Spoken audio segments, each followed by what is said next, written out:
YouTube మిత్రులందరికీ నమస్కారం. మధ్యప్రదేశ్, ఛత్తీస్‌గఢ్ బోర్డర్‌లో ఉన్నటువంటి నర్మదా నది జన్మస్థానం అయినటువంటి అమరకంటక్ గురించండి ఈ వీడియో. సర్వసాధారణంగా ఇన్ఫర్మేషన్ వీడియోలు 2 రకాలుగా ఉంటాయి. మొదటి రకం అక్కడ చూడాల్సిన ప్రదేశాలు, అక్కడికి దగ్గరలో చూడాల్సిన ప్రదేశాలు, అక్కడికి ఎలా చేరుకోవాలి ఇలాంటి ఇన్ఫర్మేషన్‌తో ఉంటాయండి. ఇక రెండో రకం వీడియోలొచ్చేసి అక్కడ చూడాల్సిన ప్రదేశాలను చూపిస్తూ చేసే వీడియోలు. ఈ వీడియో రెండో రకానికి చెందిన వీడియో. మొదటి రకానికి చెందిన వీడియో ఆల్రెడీ మన యూట్యూబ్ ఛానల్‌లో ఉంది. క్విక్‌గా ఇన్ఫర్మేషన్ కావాలి అనుకుంటే వెళ్లి ఆ వీడియో చూడండి. లింక్ కింద డిస్క్రిప్షన్‌లోను, పైన ఐ కార్డ్స్‌లోను ఉంటుంది.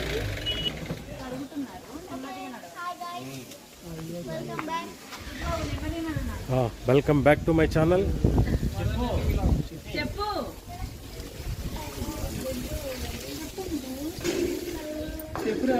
హనుమాన్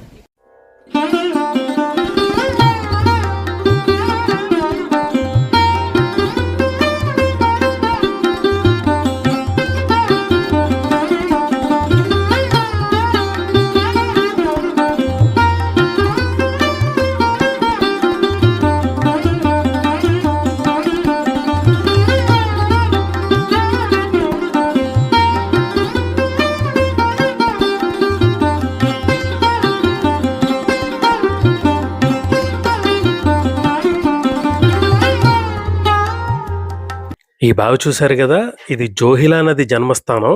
అమరకంటక్ అనేది 3 నదుల జన్మస్థానం.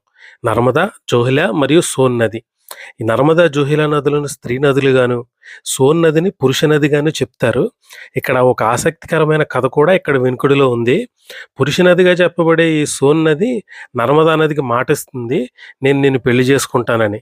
పాపం ఈ నర్మదా నది ఉద్గమ స్థానం ఏదైతే ఉందో అక్కడ పెళ్లి కూతురులా ముస్తాబయ్యి ఈ సోన్ నది కోసం ఎదురు చూస్తూ ఉంటుంది.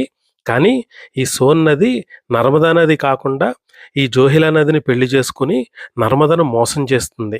అందుకే ఈ జోహిలా నది అమరకంటక్కి కొద్ది దూరంలో సోన్ నదిలో సంగమించి ఉత్తర తూర్పు దిశగా ప్రవహించి గంగానదిలో సంగమిస్తాయి. ఆ సంఘటనకి ఆగ్రహించిన నర్మద అక్కడి నుంచి మరలిపోయి పశ్చిమ దిశగా ప్రవహించి అరేబియా మహాసముద్రంలో కలుస్తుందని ఇక్కడ పురాణ కథనం. ఈ జోహిలా నది జన్మస్థానం దగ్గరే శివుడు జలేశ్వర్గా పూజలు అందుకుంటా ఉన్నాడు. ఈ జలేశ్వర్ శివుడి ఆలయం ఎదురుగానే మనకి శనీశ్వర్ మహాదేవ్ ఆలయం కూడా ఉంటుంది. ఇక్కడే హనుమాన్ టెంపుల్ కూడా ఉంటుంది. ఈ జలేశ్వరు అమరకంటక్కి 9 కిలోమీటర్ల దూరంలో ఉంటుంది. ఈ జలేశ్వర్ మందిర్ దాటి మనం బయటికి రాగానే ఆ ఎదురుగుండా కనపడేదే అన్నపూర్ణాదేవి మందిరం. ఈ అన్నపూర్ణాదేవి మందిరం కొత్తగా నిర్మించిన మందిరం.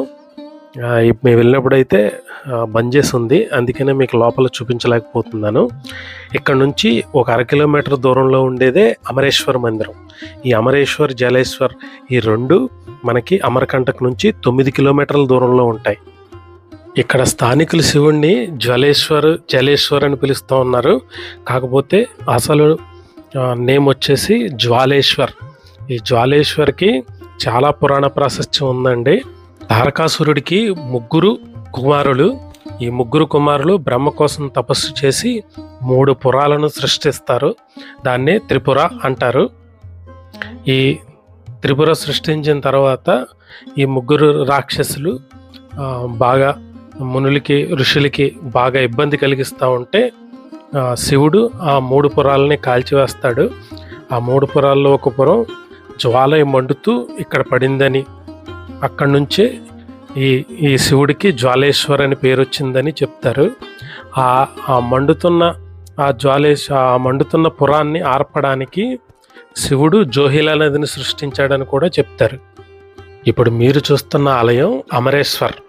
ఈ అమరేశ్వర్ చాలా పెద్ద శివలింగం అండి. ఇది 2009లో కన్స్ట్రక్షన్ చేశారు.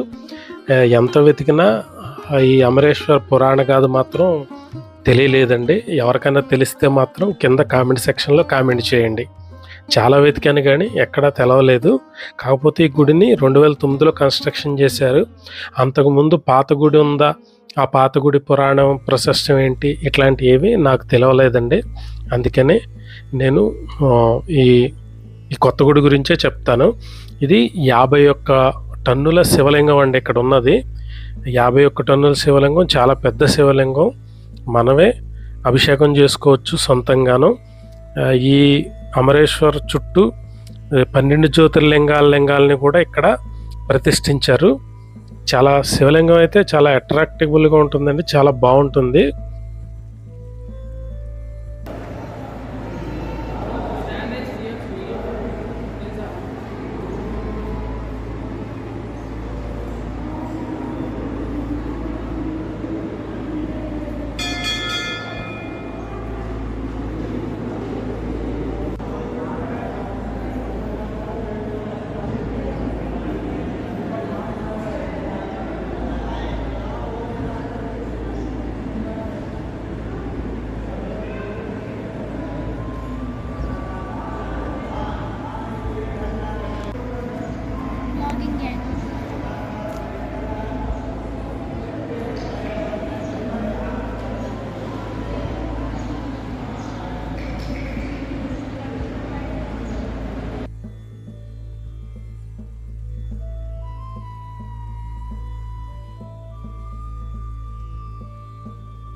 ఈ గుడి పై అంతస్తులో కూడా సద్గురువుల విగ్రహాలు, అమ్మవారి విగ్రహాలు పెట్టారండి. ఇంకా అండర్ కన్స్ట్రక్షన్లో ఉంది ఇంకాను. ఇదైతే ఈ గుడి అయితే చూడాల్సిన గుడి అండి. కాకపోతే ఈ గుడి కథ అయితే తెలవలేదు. ఇందాక చెప్పినట్టుగా ఎవరికైనా తెలిస్తే కింద కామెంట్ సెక్షన్లో రాయండి.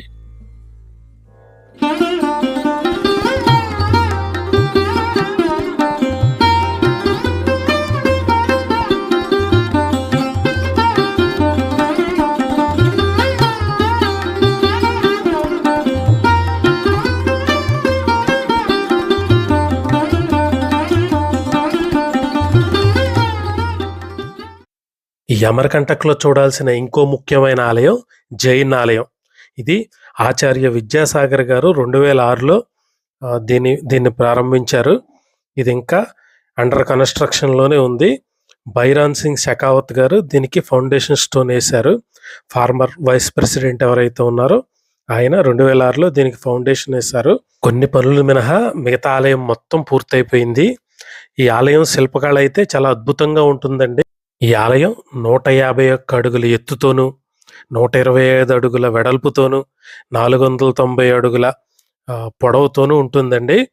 చాలా చాలా అద్భుతమైన ఆలయం ఇది. ఈ అమరకంటక్లో చూడదగ్గ ఆలయం. ఈ ఆలయానికి ముందే మనకి జైన్ ధర్మశాల ఉంటుంది. చాలా తక్కువలో రూమ్స్ వస్తాయండి. ఒక రూమ్ వచ్చేసి 600 రూపాయలు తీసుకుంటారు. చాలా తక్కువలో చాలా నీట్గా ఉంటుందండి ఈ జైన్ ధర్మశాల. నర్మదా ఉద్గమ స్థల్ వచ్చేసి ఇక్కడికే 1/2 కిలోమీటర్ల దూరంలోనే ఉంటుంది.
నర్మదా ఉద్గమ స్థల్‌కి 5 కిలోమీటర్ల దూరంలో ఉండే ఈ ప్రదేశం మాయి కి బగియా అంటారు. ఈ అమర్‌కంటక్‌లో ఇది కూడా ఒక చాలా ముఖ్యమైన ప్రదేశం అండి ఇది. నర్మదా నది చిన్నప్పుడు ఆడుకునే ప్రదేశంగా చెప్తారు. ఈ మాయి కి బగియా అని. ఎవరైతే నర్మదా పరిక్రమ చేస్తారో, ఆ నర్మదా పరిక్రమ చేసిన వాళ్ళు ప్రతి ఒక్కళ్ళు వచ్చి వారు వెంట తెచ్చుకున్న నర్మదా నీళ్ళని ఇక్కడే పూజ చేయించి ఓంకారేశ్వర జ్యోతిర్లింగం దగ్గర సమర్పించే సాంప్రదాయం ఒకటి ఈ నర్మదా పరిక్రమ చేసేటవాళ్ళు చేస్తారండి. ఈ నర్మదా పరిక్రమ జరుగుతున్నంత సేపు అసలు ఈ మాయికి బగియా ఖాళీ ఉండదు. అట్లా ఉంటుందండి.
అది కాదు, మేము అక్కడికి వస్తున్నాం. ఎవరు మీరు అసలు? ఏ దేశం నుంచి పారిపోయి వచ్చారు? మీదకి వస్తున్నారేంటి? ఆగండి. ఎందుకు కొడతారు? ఎందుకు కొడుతున్నారు? మమ్మల్ని ఎందుకు ఫాలో చేస్తున్నారు మీరు? ఆయన ఆంధ్ర అంటాడు, ఈయన తెలంగాణ అంటాడు. ఏంది కథ అసలు? మిమ్మల్ని అందరు ఎవడు తీసుకొచ్చిండ మిమ్మల్ని అందరినీ? ఈ మాయికి బగియాకి దాదాపు 2 కిలోమీటర్ల దూరంలో ఉండేదే సోన్ నది జన్మస్థానం. ఈ సోన్ నది జన్మస్థానం కూడా చాలా జంగిల్లో ఉంటుంది. చాలా అందంగా ఉంటుందండి.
నిజంగా మనం నడిపిస్తున్నారు.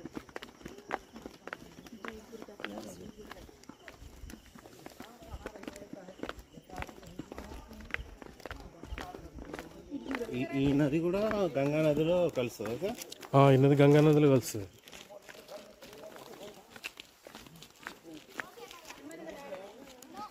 ఇవన్నీ తపస్సు చేసుకోవడానికి బాగా పనికి వస్తాయండి. ఇవన్నీ తపస్సు చేసుకోవడానికి బాగా పనికి వస్తాయండి ఈ ప్రదేశాలు. ఇవ్వండి వ్యూ పాయింట్ అండి. కడుతున్నారు ఇప్పుడే.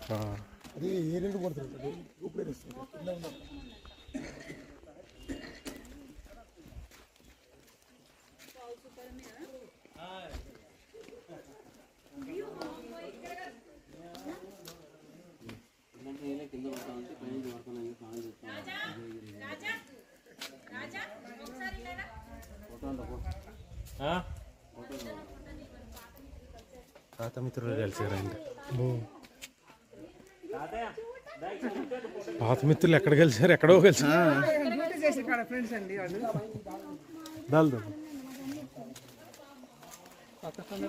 ఇదిగోండి, ఇక్కడ నుంచి ఆ కిందకి పడుతుంది అనమాట. ఇదంతా మొత్తం వ్యూ పాయింట్. ఈ మధ్య మధ్యలో వాటర్ వచ్చేది మొత్తం ఇవే. ఇంకా ఇప్పటికే వీడియో లెంత్ ఎక్కువైపోవటం మూలంగా మిగతా ప్రదేశాలని పార్ట్ 2లో చూపిస్తాను. వీడియో నచ్చితే లైక్ చేయండి, షేర్ చేయండి. ఇలాంటి మరిన్ని ఇన్ఫర్మేషన్ వీడియోల కోసం నా ఛానల్ని సబ్స్క్రైబ్ చేసుకోండి.